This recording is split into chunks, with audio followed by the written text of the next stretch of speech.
were going to make America great again. You see what's happening to our country. You see what's happening in the Middle East. All that stuff would never have happened. Israel would never have been attacked. Ukraine would never have been attacked. I mean, go back to Ukraine.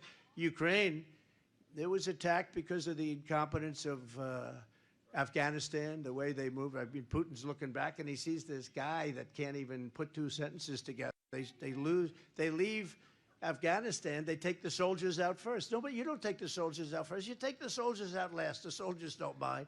They took the soldiers out first, and it was like a free-for-all. They left back $85 billion worth of brand new equipment that was bought by me. You know, we rebuilt our whole military. We did a great job with that. We had fighter jets that were 48 years old. We rebuilt our military. How about being in a 48-year-old fighter jet flying around? You got to fight somebody in a brand new one. No, it's not. Typically, it doesn't work that way. Typically, it doesn't work too well. But we rebuilt our military. We unfortunately gave $85 billion to the Taliban. And now Afghanistan, as you know, is one of the largest sellers of military equipment in the world. They got 700,000 rifles and guns, 70,000 trucks and cars, many of them armor-plated, you know, costing $1 million a piece. Armor-plated, 4 inches of steel. And you say, why did you leave it? Why did you leave it? We weren't leaving it. I said even take out the leather hangers, you know, to make it actually have leather. You think of plastic, but with the government, they sort of get leather instead because, you know, they always go the most expensive route. But hangers, I said, I want every nut, I want every bolt, I want every screw that's laying on the ground, I want everything to go out. And one of them said to me, Millie, he said, sir, it would be cheaper if we left everything. I said, where does this guy come? Where does he come from? A brand new airplane cost $128 million, right? I said, you mean you think it's cheaper to leave it than to fill it up with a little fuel and fly it the hell out? Even if you just fly it to Pakistan, then you bring it back home or you fly it back home. Most of them can make that journey, right? Oh, it's better to leave it there. I don't want to tell you what I had to go through with these people.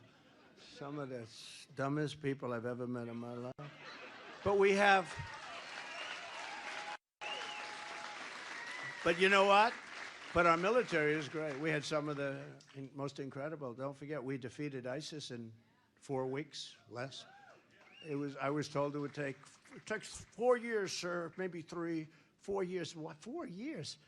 And I went over to Iraq and I met with people and generals and sergeants. I met with everybody and I said, what do you think? So we could do it in less than 4 weeks.